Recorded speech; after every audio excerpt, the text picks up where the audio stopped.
รับตาอธิษฐานเอา ตาอธิษฐานนะบ่ à มาได้ห้องเพลงให้เด้อไปชี้ห้องเพลงให้เด้อ Happy birthday to you Happy birthday to you Happy birthday Happy birthday Happy birthday to you รับตาอธิษฐานเลย บอดคักแท้นี่บอดเลยเนาะเลยโอ้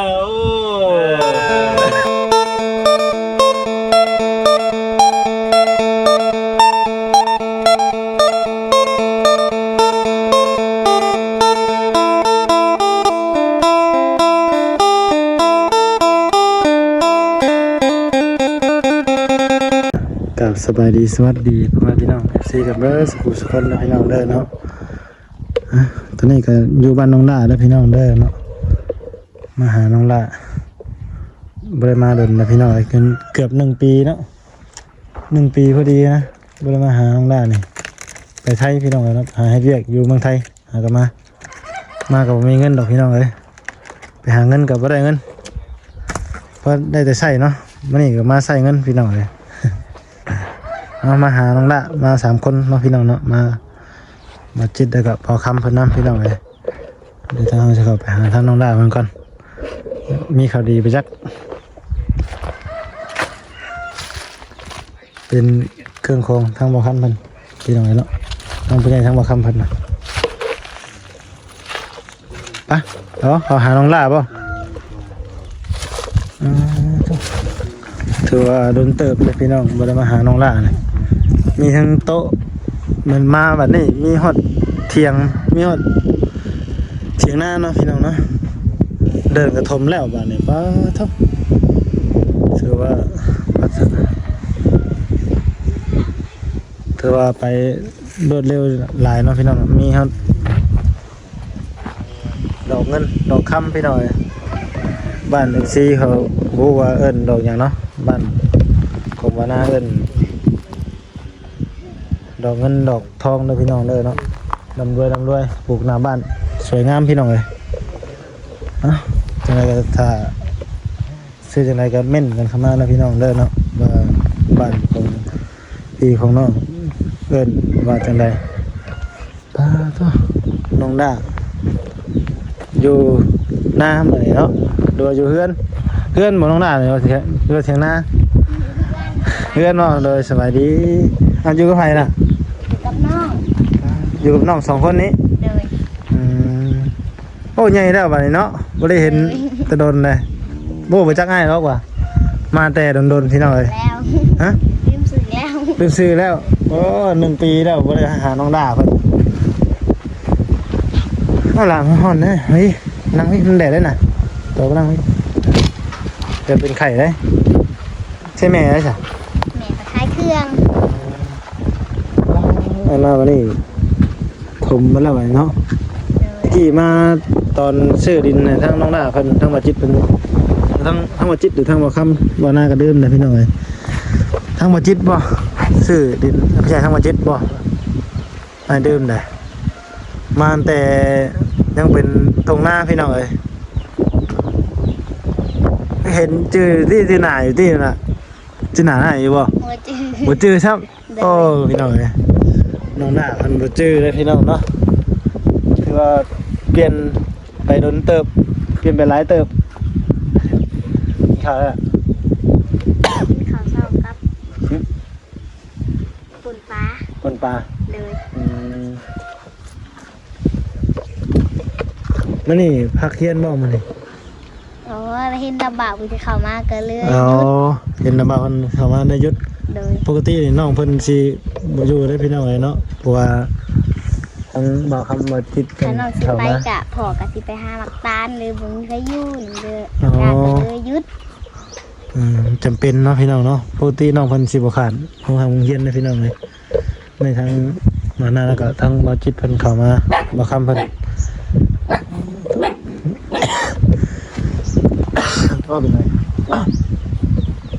มีฮอต้นหนองม่วงเนาะโอ้หนองม่วงน้องดาสิได้กินมากเลยนี่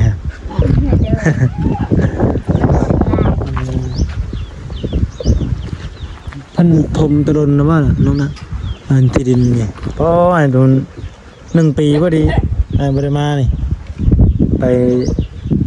เมืองไทยเนาะพี่น้องเนาะ ประมาณได้2-3 เดือนแล้ว อืม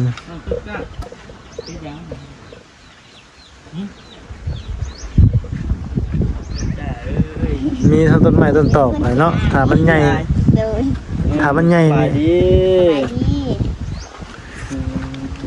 โอ้สบายดีเด้อ เสียวถึงนะ มานำกันพี่น้องเนาะ3 คน มาทำกัน3 แล้วมีว่าจิตเดือบ่ทำเพิ่นนำพี่น้องเอ้ย เอ๊ะอันนี้ขาดเสื้อ ฮะโอ้ฮะ ดื้อ คือเนี่ยได้มันแป้งใดเบิด พอน้องไปหาหมักตาลไปขายเครื่อง น้องคนก็เด็ดเด้อครับ คือไปหลังเครื่องวะ เรื่องเทิงบ่ น้องมันเด็ด เอามานั่งพบกันพอดีจังขึ้นไปเนาะพอดีจะขึ้นไปสิมานั่งนี่ก่อนพอดีเอาทางก่อนจะจอดไม้ก็ดูคุมมื้อนี้หยุดโรงเรียนมื้อนี้บ่ได้ไป เลย ไปยังคือหยุด เฮระบาดสิเขามากก็เลยหยุด มี ใช้อยู่ เห็นว่าได้ยินว่า ว่าถ้าไปโรงเรียนนี่บ่พอได้เนาะ พ่อเลย ต้องได้นำไปโรงเรียนได้พี่น้องเอ้ยดีแล้วมันนี่น้องเพิ่นหยุดพี่น้องเอ้ย นั่นแหละ คาราบาวข้ามประเทศบอกกันน้องก็ไปแล้ว เลยว่า มีทางนั้นเอื้อยมีเพิ่นอย่างนี้เนาะน้องด่าฮู้เลยบ่ เนี่ย บ่ฮอดเลย มีข่าวดีบ่ ข่า นี่ วดีข่าวดี มีข่าวดีบ่น้องดามีข่าวดีพี่น้องเอ้ย มีข่าวดี ข่าวดีอย่างนี้บัด ก็เลยเช็ดให้ทั้งน้องด่าเพิ่นหยุดก่อนว่าซั่นมื้อนึงพอดีว่าทางเฮาก็ยังสิพาลงไปทางบ้านในสวนอยู่พี่น้องเอ้ยเนาะนี่มันก็ บ้านในสวน ได้มาทั้งพี่แล้วก็ บ้านในสวนบ่อยู่เมืองสด มันก็เลยตัวนี้นะ ทางนี้กอกบ่ ได้มาทั้งนี้แล้วก็เลยสิแวะเอาของให้น้องด่าเลยว่าซั่น สิเป็นหยังก็ยังบ่ เป็ เป็น น หยังเลย ไปทางเดียวกันเนาะ แม่น ใหญ่แล้วบัดน้องดาจักปีแล้วตอนนี้ ตอนนี้9 ปี ก็ปี โอ้ ปีห มา น้าได้ยัง 10 มวนเก่าบ่ ปีหน้า8แล้วว่าปีหน้า ต้องการชวนคนในบ่นี่ เลยอ้ายไปติดปลา ถ้าแม่เจ้าไปใช้จ้ะ ก็คล้ายเขื่อง แม่ไปขายเครื่องเนาะพ่อไปหาลูกตาล เลย น้องหน้าก็ได้หยุดโรงเรียนพี่น้องเอ้ยมานี่เพราะว่าทั้งบ่คำเพิ่นเซ็ตเขามาบอก แม่นยันอีโพทั้ง แม่นบ่พ่อของน้องเพิ่นเส้นเฮาสิได้นำไปหาโรงเรียนเด้พี่น้องเอ้ยว่าน้องเพิ่นมีคดี มันเป็นตัวไรเอามาใหม่นะน้องมงที่ว่าเอามาปลูกใหม่เลยอยู่ตรงใด เราบอกต่อมาครับว่าโอ้ไปแถวผู้พักไปห โอ้ นึ่ง อยู่ทั้งพุ่นบ่โซนตัวพุ่น โดยละการท่านหนีนั่น ตัวนี้บ่ โดย โอ้ก็เป็นดอกไว้เท่าจ้ะ มันติดแรง มันติดเลย โดย นี่เด่นเป็นดอกเลยเนาะไว้ดี มีต้นไม้ต้นตอกเนาะครับมันใหญ่ทำสิกินได้พี่น้องเอ้ยหมากไม้หมากตอก ทำกิน มันอีกอย่างมันก็สิเป็นต้นทุนเฮาอยู่แล้วนี่หมากนาวอยู่เนาะไปขายได้พี่น้องเอ้ย ไม่ยังเสียครบยังมาละหมดบ่ ว่า เอาบูจัก ไม่ใช่ อย่า บ่แม่นดีก็หมัก ก็หมังไหมเลยเนาะ ต้นหนกไผ่จักว่าเงี้ยเงี้ย ก็จะมีแต่ว่าสิพาน้อง เดี๋ยวมาลิ้นจีบ่น้อง ว่า ฮะ หมากละหมุดนี่แหละ อ๋อโกนหมด ไปนอนสินะไปรถปุ๊บปะ อย่างเด้เนาะ บ่ต้องรุ่นยังคือลงเลยเนาะการพาน้องด่าเพิ่นไปเบิ่งเลยตัวจริงเลย โอ้พี่น้อง ติด ถือว่าเปลี่ยนไปลายเนาะพี่น้องเนาะหลังจากที่บ่ได้มา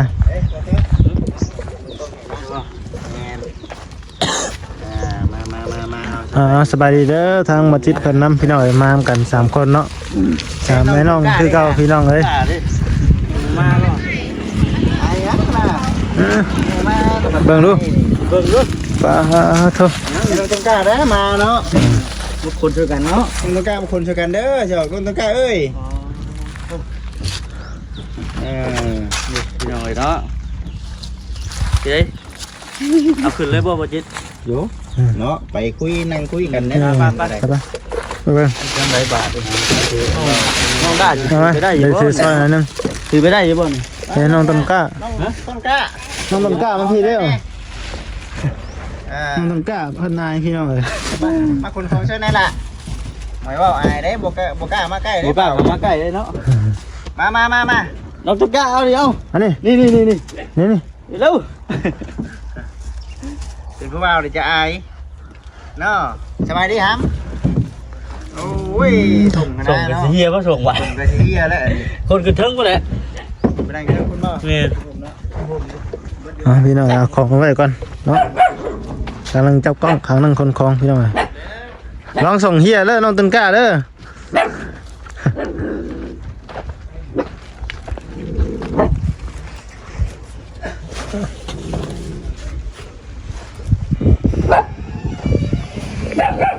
ไปน้องต้นกล้าไปเบิ่งก่อน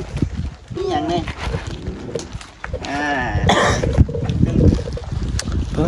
เดี๋ยวเลาะเบิ่ง เอาซอยเป็นแน่น่ะเอาซอยว่าครับตัวนี้มันบอกตรงไหนตรงคืนได้เนาะ เสือตัวเกินได้บ่คำตัวเกินได้เนาะ น้องต้นกล้าเห็นไหมล่ะเป็นไหมทั้งคืนโอ้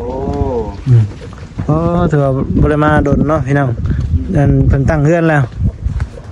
เพื่อนอะไร ตะกี้ มันดีบ่ มาส่งตอนซื้อที่ดินน่ะ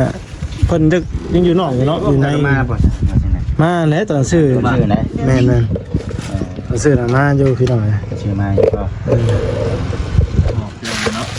น้องดายังงงอยู่เด้บ่จิตเด้ เอ๊ะ น้องดายังงงอยู่เด้มีหยังเลยว่าซั่น หลายให้นี่ คือหลายแท้ว่าซั่นคิดว่าไผนี่ ข้างหน้าก็จำบ่ได้ แม่ แม่นของทางเอ้ยแม่เพิ่นเพิ่นอันนี้คือเพิ่นอุดหนุนช่วยบ่จิตเพิ่นแน่ ผลไม้บจิตผ ผลไม้ทั้งของบ่จิตนั่น อันนั้นโบฮอดเด้อมันเท่าน่ะมันเท่าขาด ขายดีพุ่นบ่ ขายดีโพดรู้คันว่าเอามาแต่มือนั่นน่ะยันฮอดอยู่นะ นั่นแหละแล้วก็คือจะพวกมาม่ากระป๋องไข่คือทั้งห้านละบ้าวตัวนี้ซื้อเพิ่นอุดหนุนซอย ได้ดีใจบ่น้อง ดีใจ เนาะได้ยังดีใจแล้วนี่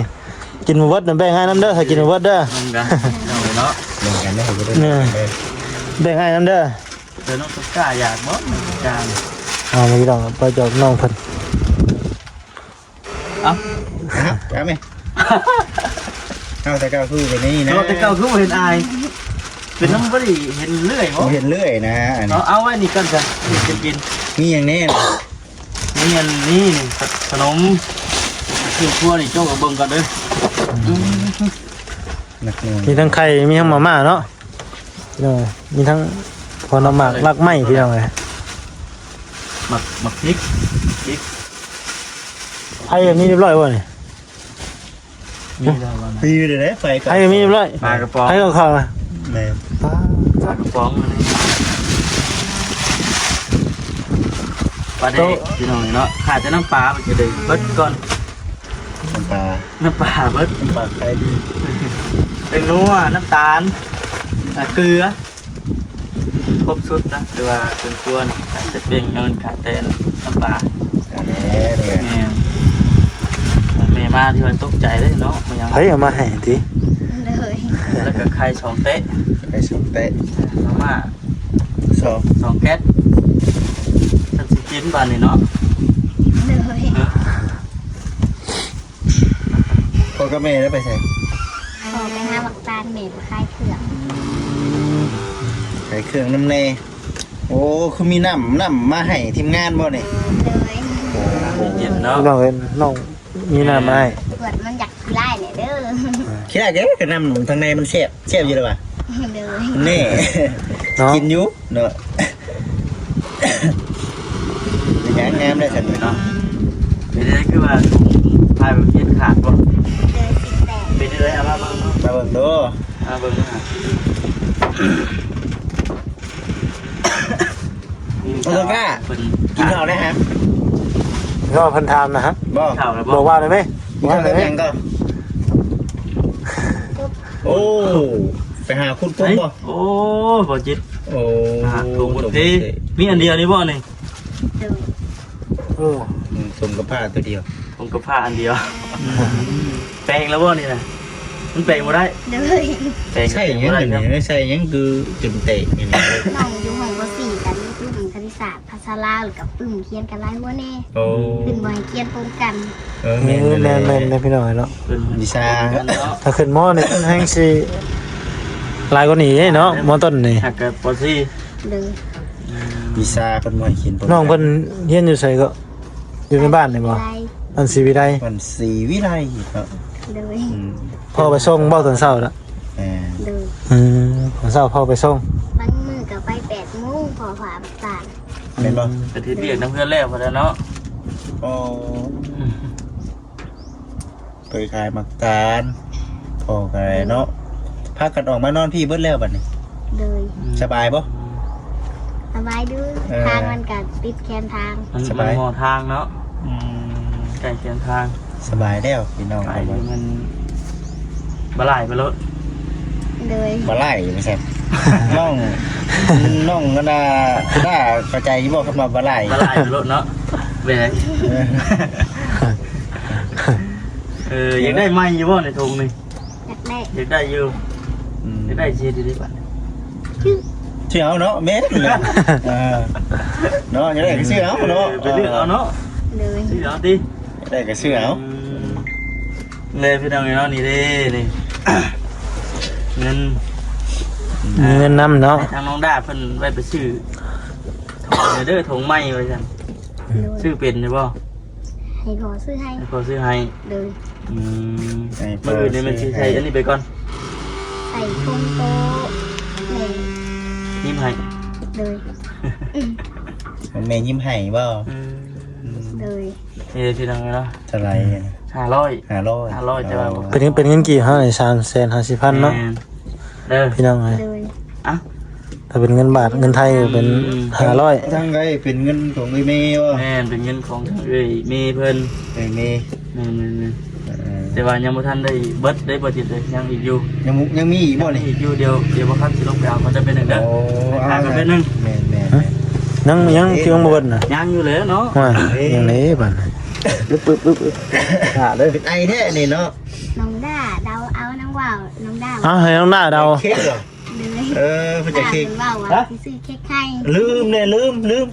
บ่มีเค้กน่ะ เลย บ่มีลืมแล้วน้องเอ้ยจักแม่นหยังก็ แว่เราติ บ่แม่นเค้กหยังบ่แม่น อาจสิเป็นธงมาจักว่า ยันเป็นธงหลายๆกว่าก ระเป๋าไว้จักธงขาดธง บ่แม่นเค้กน่ะว่าสิยิ้มเว้ยแม่นอยู่บ่ แม่ แม่นหยัง เค้ก แต่เค้กบ่ใช่พี่น้องเนาะ อุ๊ยต้องขับไปนั่งคุณจะได้บ่นะ ไปเข้ามางานพุ่นไว้เดี๋ยวไปเจ็ดทีคุ้มกล้องให้ไปอ่า อ๋อเสร็จ มีเค้กอีกได้ ตั้งจัดเต็มอีกแล้วน้องด่านี่เนาะ จะนักจะเต็มให้น้องได้อีกแล้วพี่น้องเอ้ยเนาะ เมนูของเจ้า แม่นเนาะ นั่นของน้องต้นกล้าไปจักบ่ อันนี้เจ้าคือว่าของเจ้า มันเกิดไผวะ เป็น อ๋อมันเป็นชื่อตัวเองก็เป็นแล้วติแม่นบ่ชื่อเจ้าว่าน่ะ เลย น้องหยังก็ น้องด่านี่เด้พี่น้องขายเบิ่งบ่บ่จิต โอ้ไข่บ้างแล้ว สิมากิน วันเกิดพี่วันเกิด มัน เจ้า เกิดเจ้าเป็นได้จ้ะกาย มือเดียวครับบัจิตเลย กายแล้วบ่ เอามือเดียวครับบัจิตแล้ววันที่1 เดือน ยังมันจัด 1เอาใจจนให้เอาจนดัง เดี๋ยวล้าง เอาเลยกระไพมา มันคือลมได้เลย มาเป็นยังเบิ่งแกเบิ่งก่อนน้องด่าเนาะ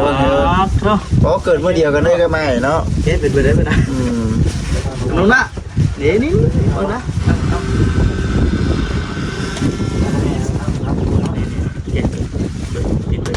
เอานี่ได้นี่เป็นสักขีพยานให้เนาะหลังจากเป่าเค้กเดี๋ยวพากันปั่นกันกินหวานหลายแค่น้องหน้าสิกินเบิดอยู่บ่น้องต้นกะกินเบิดอยู่บ่ จะผลไม้ลากไม้นี่ก็นั่นติต้มขนม ตัวเวทน้องด้ากับเขาตู้ไว้ เข้าตัวไว้บ่ มา หมักไหม้เด้อหมักไหม้นี่ก็ นี่เด้ หลายอย่างเกิดขึ้นแล้ว นี่เด้ว่าทางเงินโอ้ยพี่น้องที่ไปซื้อ ให้น้องหน้าจับ ตกเฮียวน่ะเฮียไปครึ่งนึง ลดไปแล้วอัน ลง นึ ไป ง ครึ่งนึงเนาะโอ้ย โอ้ยจะมาซื้อวันนี้ดิ เอาอะไรแหละพี่น้องเอ้ยเนาะไอ้ โธ่ น้องด้า น้องด้า คลิกเวงเดบัด ลงมันไว้นอกปะ อ่ะ ใช่ จิตได้บ่จิต โอ้มันบ่ล้มก็ลองตั้งก่อนเนาะย่อนจะมาเกิดให้กับไผมาน้องด้ามีบ่ มึงมีชับบ่ จะเอาเกิดยอดดังเนาะ บ่มีบ่ วันนี้ ล้ม เตรียมมาโดยเฉพาะเลยเนี่ยนะ อันนี้ได้ อ๋อ เตรียมมา เกิดน้องด้าเตรียมมาแล้ว เตรียมมาโดยเฉพาะบ่ เจ้าเสียไปใต้ตัวอะไร เคียงๆพี่น้องเอ้ย มันทางเนาะ โอ้ยันแต่ล้มมันแหละล้มแท้นี่โอ้ยคัก น้องด้า แข็งไว้ไว้นั่นแหละ นั่นแหละ เหมาะรับอีกแล้วเนาะ ล้ม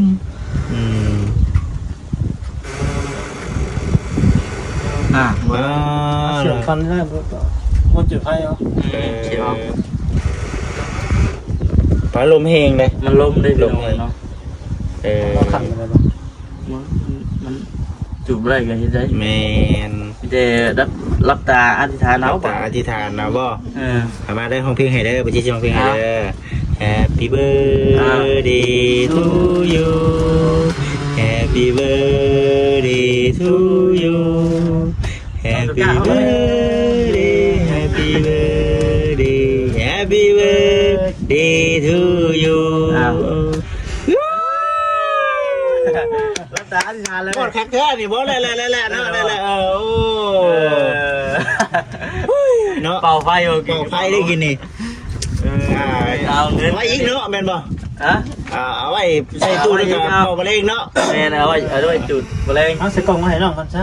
อย่ามาน้องคนอยากแวะบ่ใส่กล่องก็ได้มั้ย เอาแบ่ง ไม่กินข้าว ไว้กินพร้อมบ่ ชิมเบิ่งด้วยนี่ตัวที่ว่ามันนี่ ลองกินเบิ่งบ่เป็นแต่เพลงได้ว่า ต้องต้นกล้าดิ ฮึบตักให้น้องต้องการได้สักบาทฮึบชอบเลยใช่บ่น้องต้องการใช่อยู่บ่ ที่เราที่ตั้งไว้ตอนที่ โอ้ย เด้อน้องได้เอา โอ้ยวันนี้เขาจัดงานเดินทางให้ พ่อแม่มา แต่ว่ามันติดบ่ได้เลยได้ป่ะ แด้จำนี่ หุ ห่อไว้ใส่ตู้เซ่ไว้เด้อน้องดาเด้อ เนาะได้แล้วนี่ก็ เดี๋ยวก็สิมีคนรักกินอยู่บางครั้งแล้วนี่ นี่แล้วเนาะแทนนี่แล้วนี่ คนแถวนี้แหละสิรักกิน เหี้ยจุกดีใจบ่น้องดา ดีใจ ใจอยู่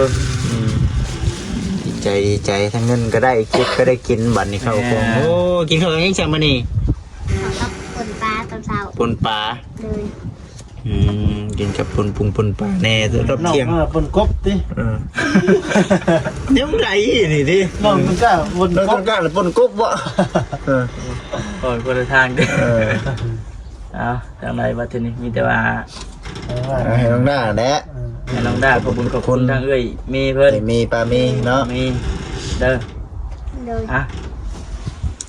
อันน้อยก็ขอบคุณขอบใจป้ารายเด้อที่ซื้อหมากผลไม้แล้วก็เค้กปลากระป๋องเครื่องครัวต่างๆก็ขอให้ป้ามีแต่ความสุขความเจริญครอบครัวของป้าก็มีแต่คนสุขภาพแข็งแรงร่ำรวยเด้อทุกวันนี้เนี่ยแจ่มใสเด้อขอให้ป้าอยู่ดีมีแห้งอายุมันคนนี้คนเจริญเลยโคงไข่อยู่สุนีเด้อป้าเด้อสาธุใจบอกคำแล้วก็ว่าจิตจำเด้อ ได้กันไผไหน ไอ้บัน โอ้สื่อ มาหน้า ต่อหน้า เลยทำใจบ่อหน้าลงเด้อ เลย มาพี่น้องเนาะ เบาหน้า โอ้เสือรนเฮ้ยบริมาหาน้องเพิ่น บ่หน้ามาอยู่น้องไปกินเนาะ มาตอน ได้พูดไปแล้ว ตอนชื่อดินก็ยังมาอยู่ได้เหมือนกัน เ ต้องด่าบ่จื้อไปจักเห็นปะบ่จื้อ ไป1ปีเต็มเลยพี่น้องแล้ว ต้องด่ายังน้อยนี่ครับสิ วันเราโอ้ ตอนนั้นน้องด่า อยู่ 8 ปี 8 ปี เลย พี่กายนี่ได้ พี่ชายจักปี 8 ปี พี่กายนี่8 ปีบ่ปีนี้จักปี เอา 9 ปีบ่พี่ เลย อ๋อใช่เนาะเอาดีใจนำต้นไม้นี่งามเนาะเดี๋ยวเบิ่งไปนี่เขียวทุ่มอยู่ เป็นหมากเลยบ่จิได้บางม่วง คนน้ำได้บ่ หด3 มือหดเทื่อหนึง สามมือตัวนึง มันสิกินมั อาน ภัยมันดังแรง ได้อยู่มันนั่นอยู่เด้ ๆ เพลงบอกค่ะไว้ แพงถึงเก็บเลยเดือนหนึ่งนั่น เดือนนี้ พั ไร แหละ 3,000 โดยเลยเพิ่นว่าเก็บอีกบิดเดือนนี้สิเก็บแพงกว่าเก่า เพลงเก่าๆว่าไงจักว่าเด้พี่น้องเนาะอินตามเฮาใช้นะ ใส่ใส่เดียว ยันแม่งที่ทั้งนอกคุณว่า ใช้ เยอะ สงสัย เรื่องมาพังกันแต่เก่าเสียเดือนหนึ่งวัน400,000แต่ว่าเพิ่นมาเก็บนะเดือนนี้นะ โอ้เป็นไรพี่น้อง 30,000 นี่ต้นเป็นไร 30,000ในวันจะเดือน ดีใช่ป่ะ น่าจะ ไปยิดรถจักกี้เซนไป แต่ว่า แต่เก่าในวิทยาเสีย300,000 400,000แต่เดือนนี้มาเพิ่นเก็บ30,000บ่ฮู้ว่าเดือนที่มานี่สิเป็นจังได๋ โอ้ยก็ดีแท้เนาะ แต่เก่านี่ว้ายเดือนนี่มีแต่300,000 400,000แหละ เพิ่นดงบ่จักขี้ บ่ลงแล้วเขา บ่จิต300,000เนาะค่ะเปิดหัน ว่าตู้เย็นเด้ตู้ ไปซีโร่เบิ่งงามของน้องหน้าก่อน แม่น โอ้มาตั้งแต่ซื้อที่ดินพูต้นทมดินยังไม่ได้มาเทื่อพี่น้อง เนาะ เนาะ เบิ่งบ่ แม่น ๆกินน้ำเย็นๆกันไอ้ โอ้ยเจ็บไอเจ็บคอ เนาะอันนี้ ๆสบายดีเด้อน้องหน้าเด้อ สบายดี ครับไปซีโร่เบิ่งเดินงามของน้องหน้าก่อน นะครับเนาะ มีอย่างเปลี่ยนแปลงแน่พี่น้องเอ้ยไปเบิ่งน้ำกันเราเบิ่งน้ำกันเนาะ รอเบิ่งนี่แหละหายไปไหนต้นไม้อย่างเนาะตัวนี้ อันนี้ได้ค่ะ ม่วง นี่ ราคา ตะขาเนาะสะอม บัวโสม อัน เนาะ นี้อันนี้มะม่วงใบหน่อยแค่มะม่วงยังนี่อันนี้มันเป็นมะพร้าวป่ะ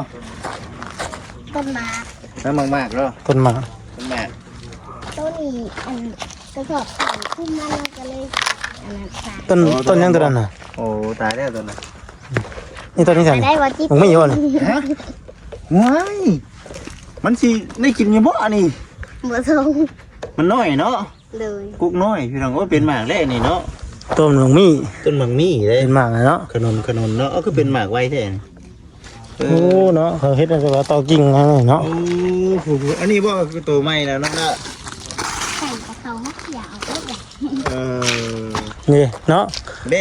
ตัวนี้ยังเป็นนั่นอยู่พี่น้องเลยมันทม ใหม่บ่นี่ มันทมแต่เดินขาเดินเนาะตอนนี้ยังเป็นนี่เป็นยังเป็นให้หน้าอยู่ เป็นหมากได้หมากนี่เลย พี่น้องเลยต่อ โอ้ยโอ้หมากม่วงเป็นหมากแล้วเฮ้ย เฮ้ยเป็นหมากอะไรเฮ้ยมึงมองยังคือเละตัวน่ะ เป็นหมากเบิ่แน่มันหล่นเนาะ อยู่จับเนาะ ก็กูมันยังน้อยอยู่เด้ อันครับนี่อ๋อ อีกจัก3 ปี4 ปีบ่นาย ยังนี่มึงมองยังตัวนี้ แดงจักรพรรดิปากของเรา แดงจักรพรรดิ ม่วงแดงจักรพรรดิพี่น้องเลย โอ้ย เคยได้ยินได้หนึ่งม่วงแดงจักรพรรดิ เพราะมันยังไม่ได้ทำยังไม่ได้พังเลยตัวนี้ เป็นดอกไม้ มึงพยายามมาหน่อยพยายามมาให้ ตัวนี้ ใช่ไหม ผมหน้าที่เลยดิ ไปรอห่ม ใส่เขียวค่ะ เดี๋ยวอย่างซ่าทำแดดเลยเดี๋ยวสิบสบายได้เนาะ แค่นี้น้องละเพราะคุณขึ้นเนาะคุณขึ้นมันโบ ดีอยู่ได้มันยังบวมเนาะมันย่ำหนักย่ำหนักสิแต่มันน้ำขังแล้วนี่เนาะ ปีนี้โบพอกินดอกปีนี้เด้อเดี๋ยวอีกจะ2 ปีสิเที่ยวเขามาขอกินน้องละ เดิน ให้กินอยู่บ่อยู่เนาะหลายที่เราเลยเนาะมีแต่ต้มม่วงจะแซ่บเนาะ เดี๋ยวไม่ตกที ขอรับมือนี้ก่อนจะมีเอ้ยเดี๋ยวโชว์กับปีที่มารักเด้อน้องหน้าไปกินกับวันที่มารักกินบอกอะไรเนาะเอาเรื่องที่หมักม่วงคนรักไปว่าแต่บ่จิตได้เนาะบ่จิตเป็นคนเว้าเนาะ ไอ้เด้อดี เด้อบ่จิตเลยแล้วอยู่แล้วสิมารักว่าจัด ตอนนั้นมันทางก็กลับมาอยู่ไหน โอ้พวกนี้เนาะ ที่อะไรมึงน้ ผมนาวโอ้ใหม่ๆนี่ได้นี่แม่นบ่เขาตัดได้นี่เนาะ ำตอนมันทางก็กลับมาอยู่พี่น้อยเนาะตอนนั้นเกิดสูงเติบเลยนี่ สูงเนาะ กิ ดินขึ้นเดินโอ้ คุณขึ้นมาพี่น้อยโอ้ยมีต้นหมากแก้วมังกรอีกพี่น้องเนาะ โอ้ได้เรื่อง ถ้ามันใหญ่ฉันสิไปขายตลาดนั้นน้องด่านนี่หมากมันนี่เป็นทึนเลยพี่น้องเลยเนาะมันจะสลัดคลิปนี้ก็สิได้ เจ้าคลิปกันเด้อพี่น้องเด้อแบบนี้เนาะจะได้ไปหาทั้งให้ชวนเพื่อนกันยังไม่เคยไปอีกเทื่อ ต่อเด้อน้องด้าเด้อ แต่ว่าอยู่ดีมีแห้งเบัดสุขุสุคนเนาะพี่น้องเนาะสำหรับคลิปนี้ก็ขอกล่าวคำว่าสบายดีเด้อพี่น้องเด้อสบายดีเลย